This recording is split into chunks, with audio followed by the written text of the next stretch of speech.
Well, hello everybody and welcome back to a brand new Doctor Who video. It's been quite a while. I do realise that it's been a while since I've done one of these more normal videos for my channel, I guess, where I just sit here and chat about Doctor Who, as you do. Of course, it's been because there's been so much going on with, the wedding, moving flats, houses, uni, everything. This is our new flat. We're not fully moved in yet, but this is going to be our place in the future once we get married in the next few weeks. So it means I am still going to be doing some videos over the course of time, and I'm hoping this will be the start of more regular videos. But probably you're more likely here to talk about Doctor Who. So let's put that to one side, and let's talk about some actual Doctor Who Series 13 news. So, of course, after a very long wait, this evening, a couple of hours ago, as you hopefully watch this, we had the Doctor Who San Diego Comic-Con panel for the first time, well, obviously this year. A virtual one being done slightly differently to what we're used to of back in the last few years ago, where you just have the cast in front of a big panel and obviously ask lots of questions, often have a trailer. I think it's fair to say we weren't expecting a trailer today, and yet we got one. So that was quite exciting and obviously gives us some talking points. Plus, some of the things that Chris Chibnall, among other people, had to say about Series 13 raises some other big and exciting news, I would say. Now, we should probably start first with the big point that the social media team of Doctor Who were making about this panel, that there was going to be a very special, big surprise guest, massive, like amazing, wow. Maybe it's because I'm not a Game of Thrones fan, I don't know, but I can't help but be rather underwhelmed that it was some chap who I didn't really know and I had to look him up to realise, oh yeah, I recognise him from being in the first series of Broadchurch. Sure, maybe if I watch Game of Thrones, I don't, I'm sorry, maybe he's a massive character and it's like a huge casting for the show. But when you're trying to appeal to a Doctor Who audience, I feel like billing him as a big, exciting special guest isn't really true. I'm sure his character will be great. It's the character of Vinda, which, seems to be one of the main recurring characters for this series. Of course, we'll get into more news about that in a second. And I'm sure he'll be great, but it just felt a little bit underwhelming after all the build-up over the last few days that it simply was a actor from Game of Thrones who I'd never really heard of. I thought it was going to be, Catherine Tate, or even just like Sacha Dhawan or Joe Martin or somebody like that, not someone ever heard of in Jacob Anderson. But I don't know. We'll have to wait and see. Maybe he'll be quite good. I just don't think the BBC did that marketing quite right. So now the next big thing, of course, we have to talk about is the trailer. We finally got a Series 13 trailer, having had a couple of very, very brief hints of the series back on the 1st of January of this year with the reveal of the character of Dan, played by John Bishop, being in this series. There was a few very short sort of clips of his face in the series, but until then there has been nothing. Radio silence, literally nothing to say about the programme, nothing visual image, pictures, footage, anything until today. And so we got this Series 13 trailer, which gave us some indication of what's going to be coming up in the series. I mean, I don't feel like it gave away a lot. Like, you don't see any villains or any monsters. We know, spoiler alert, that there are going to be Weeping Angels, that there are going to be Sontarans, that, I can't actually remember what else, but I know for a fact those two specific classic villains are going to be in this series, because we've seen them filming them. And so the fact they didn't decide to reveal one of those when it's almost common knowledge as a Doctor Who fan that they're back just slightly surprised me. And I kind of thought, give us a little bit more. It's cool, sure, it's great. It's nice to see all these shots of Jodie and Mandip and John Bishop's characters and, them flying around time and space, making funny comments and whatever. But it doesn't tell me anything about the series. It doesn't give me any extra reasons to get excited. It's basically just saying, if you like these characters from the previous series, then you're going to like this series because they're in it a lot again. But it doesn't tell you anything else. So as much as I am very much looking forward to Series 13 because of the news we're about to go on to, but I felt like this trailer didn't do the best job of, really building hype. Like, there was nothing there. I was just kept on expecting to see at the very end of the trailer some sort of, I don't know, returning character that would give us a little hint, teaser line or just something. Apart from, I think, Yaz going, "You're keeping some secret from us," towards the Doctor, which I'm sure she is. It's probably another timeless child thing. There was nothing else to get your teeth into, I thought. So hopefully that won't be the last Series 13 trailer, and over the coming months until whenever the series airs, we'll get a little bit more of a hint and an understanding of what's going to happen. Because I don't think that trailer really did that for us. So I feel like so far I've come down very negative on tonight's news, and I didn't want to do that. I did feel a little bit underwhelmed, having, after the build-up of watching everything that came out, the 40-minute panel that was done in such a weird format of having it as just a video on YouTube you could skip through. Not going to lie, I skipped to the part with the special guest straight away, just so I could find out if there's anybody interesting, and it wasn't, as we saw. But I don't want to be too critical, so let's focus on the positive bits, the exciting bits, the big important bits of news that Chris Chibnall gave us in this panel, which essentially, the kind of headline is that Series 13 is going to be one long story. This is something I've been calling for years, personally. It's something that I've always wanted the show to explore, experiment with. Just give it a go. And clearly they've seen the slightly shorter series, the restrictions of the pandemic and everything, as a great opportunity to actually do a series that is all one storyline. So certainly from what Chris was saying, he called it every episode is sort of a chapter in the story. The implication certainly seems to be that it's very much one continuous long-running story that's going to run through 8 episodes. The implication also from, I think, John Bishop mentioned that there's lots of cliffhangers in the series, and Chris strongly implied that basically every episode has a cliffhanger at the end of it, obviously through the series, to keep you going and keep you interested and engaged and wanting to find out what's going to happen next. And I think that's something that Doctor Who should have done 3 years ago. I mean, this isn't the video to go too in-depth on that, but one of my strongest feelings about the current era of Doctor Who is that Series 11 was done fundamentally wrong, and that it had the audience in episode 1, but by not having any sort of ongoing storyline, anything to keep people coming back, it meant that people didn't come back. Sure, maybe the episodes weren't that great either. I'm not going to pretend that Series 11 is one of my favourites, but I feel like if there had been some sort of continuing story, it would have just kept the audience that bit more engaged. And so, as much as I criticise that part of the show, I'm so pleased to hear that they're going down this route. Sure, it's risky, it's a bit different. Some people won't like it because they like the variety of stories that Doctor Who provides, and I get that. I totally get that.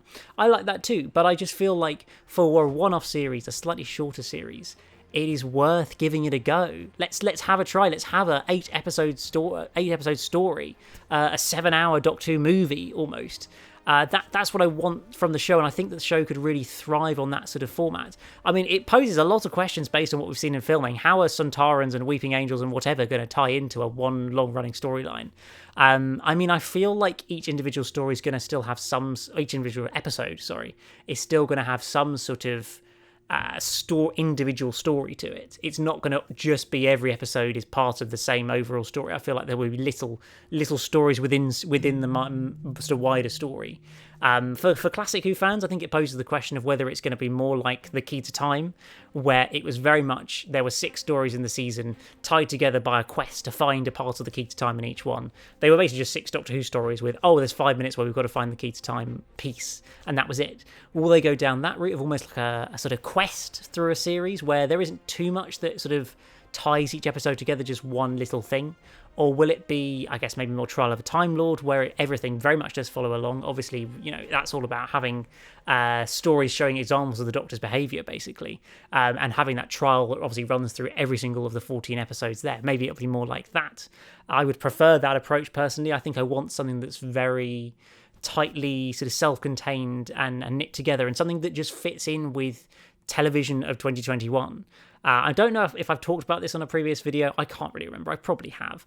But I just feel so strongly that the show needed to, and I think this is what it's going to do, become more able to compete with the Netflix generation, or with even popular BBC shows like Line of Duty, where the cliffhangers, the ongoing storyline is what draws the viewers in, what keeps them interested, what makes people want to come back.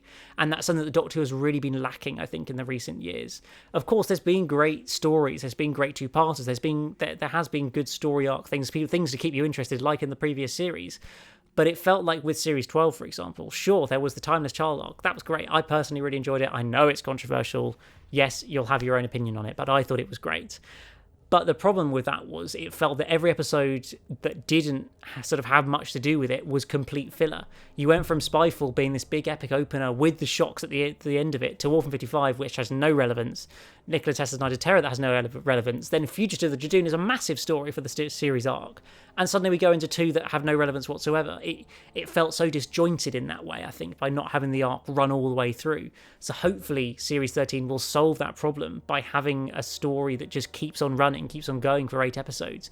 I hope it's going to be something that Chris sort of thrives on that bit more. I mean, I look at what he did in Broadchurch, and that was fantastic because it was so tightly knit, the storytelling.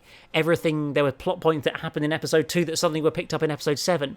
I hope that he uses this sort of series format as an opportunity to do things like that, to pick up on things that, you know, we'd almost forgotten about maybe from earlier in the series. I'd really like to see that more tightly explored and sort of played out through a whole series. So overall, this greatly increases my enthusiasm for the series, because I wouldn't say I was completely unexcited for Series 13, but the idea of another same old Chris Chibnall, Jodie Whittaker Doctor Who series, it didn't fill me with excitement. Like, I wasn't hating the idea, but it didn't fill me with excitement. And so now to hear that we're going down this different route of a whole story in a season, I think that's brilliant. I think that really changes things up a bit.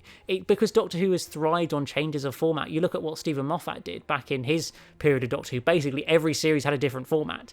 You went from Series 5 of 13 episodes, fairly standard, with an arc, then split series for Series 6 with a massive arc, split Series 7 with no arc. And then you got to the Capaldi era, where it kind of brought the arc back in, but mostly individual episodes. Then Series 9, that was full-on cliffhangers, two-parters with every single story.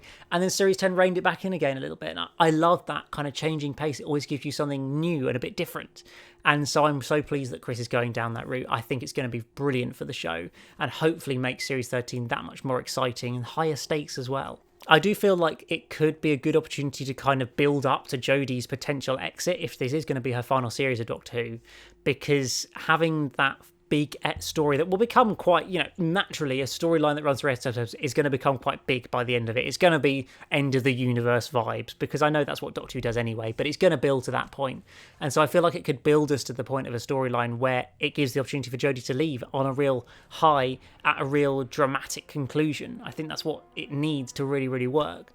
And so I'm hopeful that if she is going, we got no indication of that from the panel, but if she is going, then hopefully this will be a great opportunity for that. Now, I think it's fair to say, if you guys watched the panel, there wasn't a lot else of substance for them to say. It's mostly them just sort of saying, oh, it was so great to work with everybody, it was so much fun, it was such great camaraderie between everybody, obviously working through such difficult circumstances within the pandemic and being able to still put a series of Doctor Who together. It's great, and they clearly loved it and enjoyed it, but it's always that thing of they can't really tell us anything. They're trying to kind of describe anecdotes without actually saying half of it, because it would give stuff away about the plot. You feel like they're always looking over to Chris as to say, can I actually say something? Can I say this? Can I not? I'm not quite sure. Don't know what I'm allowed to say. So I don't really feel like we got anything too much more out of it. We learned that Dan's surname is Lewis, Dan Lewis. So that's something, I guess. Chris was willing to give that away. And we've obviously got this character of Vinda, played by Jacob Anderson, who is clearly going to be a recurring character, some sort of character that's tied into many episodes of the series.